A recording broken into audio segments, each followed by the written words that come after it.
أفلا يتدبرون القرآن أعوذ بالله من الشيطان الرجيم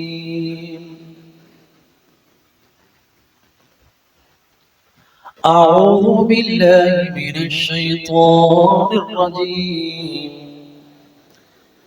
بسم الله الرحمن الرحيم أيود أحدكم أن تكون له جنة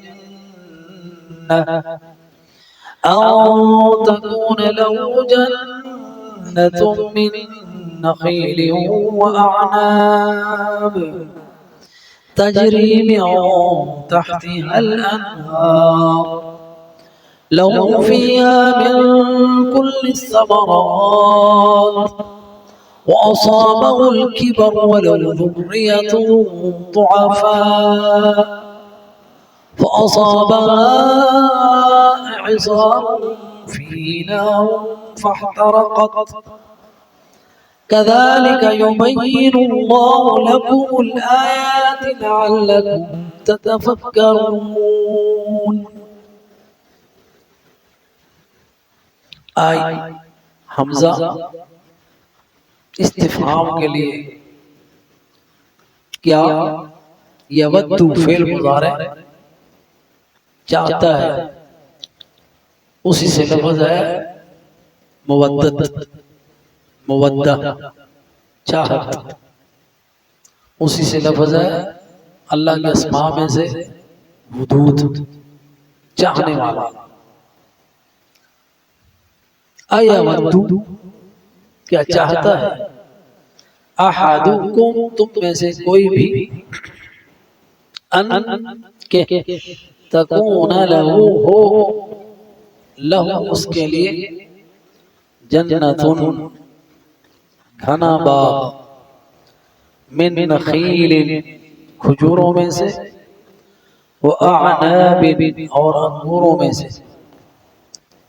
یہ دونوں چیزیں نخیل اور اعناب عربوں کی مرغوب غذائیں ہیں. وَأَصَابَهُ الْكِبَرُ اور اسے بڑھاپا آ جائے. اصاب لفظ پہنچنا،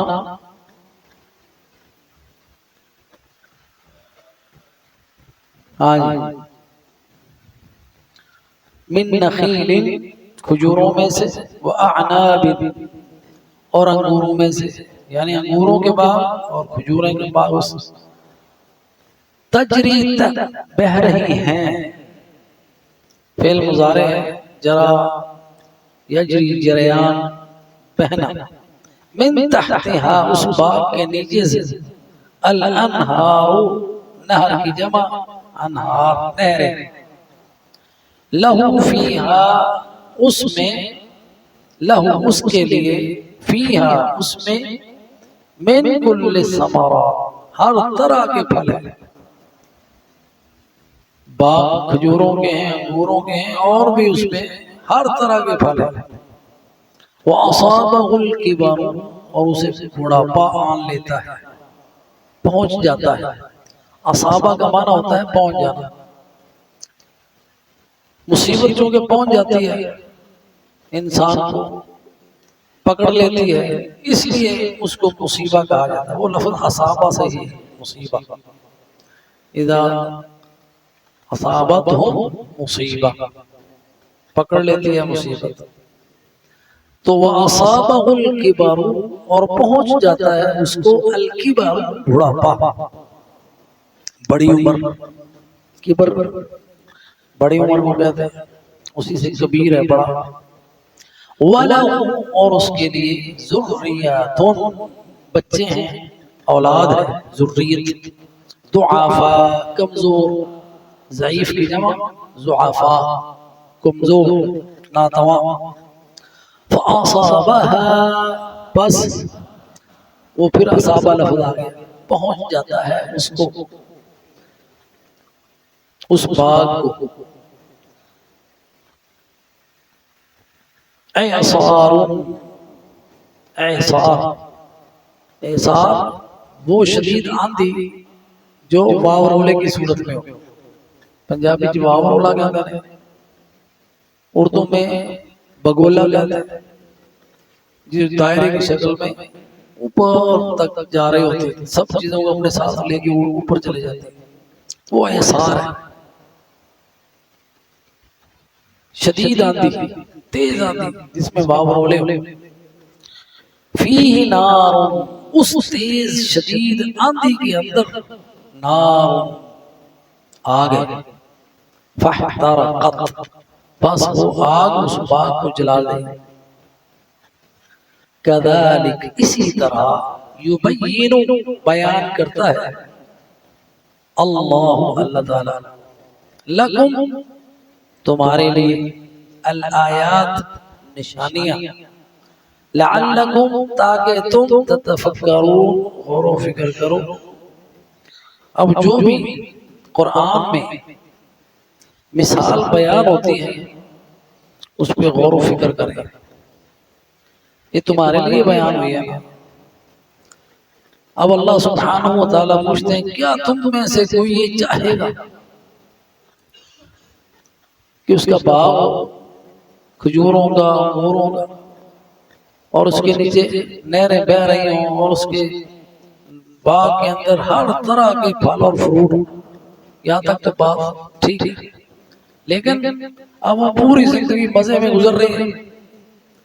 باغ بھی ایسا ہے کہ نہر بہہ رہی، پانی لانے کے لیے اس کو کوئی تگو دو بھی نہیں کرنی پڑتی، ادھر ہی پانی ہے، اور پھل بھی وہ خوب دے رہا ہے، ہر طرح کے پھل ہے، زندگی بڑی اچھی گزر رہی ہے. کھجوروں کو اور انگوروں کو اس لیے کہ عربوں کے ہاں یہ مرغوب پھل تھے، اور ابھی بھی کھجور جو ہے اپنی مٹھاس کی وجہ سے، غذائیت کی وجہ سے، اور جو اس میں فوائد ہیں انگوروں میں اور کھجوروں میں، وہ سب سے بہترین پھل ہے.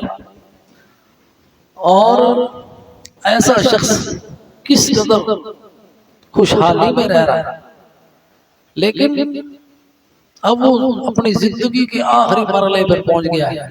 اصابہ الکبر، بڑھاپا آ گیا، اور وہ اس بڑھاپے میں اپنے باغ کا زیادہ محتاج ہے، اور اس کی اولاد بھی ابھی چھوٹی ہے. وَلَهُ ذُرِّيَّةٌ ضُعَفَاءُ، جو کام کاج کے بھی قابل نہیں، کمزور ہیں، چھوٹے چھوٹے بچے ہیں. اور اس حالت میں اس باغ کے اوپر ایسی آندھی آتی ہے جس میں آگ ہے، اور وہ اس باغ سارے کو جلا دیتی ہے. تو وہ اس کی، یعنی خود بھی بوڑھا ہے کہ اب محنت کر نہیں سکتا، باغ بھی نہیں رہا، کھانے پینے کو بھی نہیں رہا، اور وہ جو زندگی تھی اس کی خوشحالی کی وہ بھی نہیں رہی، بچے ابھی کسی کام کے قابل نہیں ہیں. یہ مثال ہے. اور یہ بیان کس لیے کی اللہ تعالیٰ نے؟ اللہ تعالیٰ نے بیان کیے تاکہ تم غور و فکر کرو. اب یہ بیان، یہ مثال کس کی ہے؟ یہ مثال اس سے پہلے اللہ سبحانہ و تعالیٰ نے مثالیں بیان کی ایک اس شخص کی جو لوگوں کو دکھلاوے کے لیے اپنا مال خرچ کرتا ہے. تو وہ اس شخص کی مثال ایسے ہے، دکھلاوے کے لیے جو خرچ کرتا ہے اس کی مثال ایسے. اور جو شخص صدقہ دینے کے بعد لوگوں کو احسان جتلاتا ہے اس کی مثال ایسے ہے. اب اس کی تطبیق کیسے ہے؟ یعنی کیسے ہے یہ مثال؟ مال و دولت بہت ہے، باغ ہے، ہرا بھرا ہے، پھل آ رہا ہے، اور اب وہ اس میں سے خرچ بھی کر رہا ہے اللہ کی راہ میں، لیکن خرچ کیا اس نے، اس کے بعد اس نے جتانا شروع کر دیا.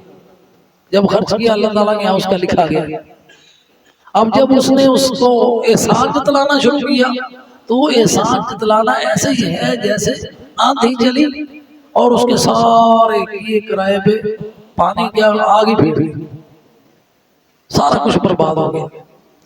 اب قیامت کے دن جب اس کو اس کی ضرورت ہے، اب وہ بڑھاپا ہے، یعنی کیا جیسے بوڑھا ہو کر وہ کچھ کر نہیں سکتا، ایسے ہی اب وہ عمل کی جو مہلت تھی، وہ جیسے زندگی کی وہ جوانی کی مہلت ختم ہو گئی، اسی طرح مرنے کے بعد وہ مہلت عمل کی ختم ہو گئی، اب وہ کچھ کر نہیں سکتا، اب محتاج ہے، ضرورت ہے اسے۔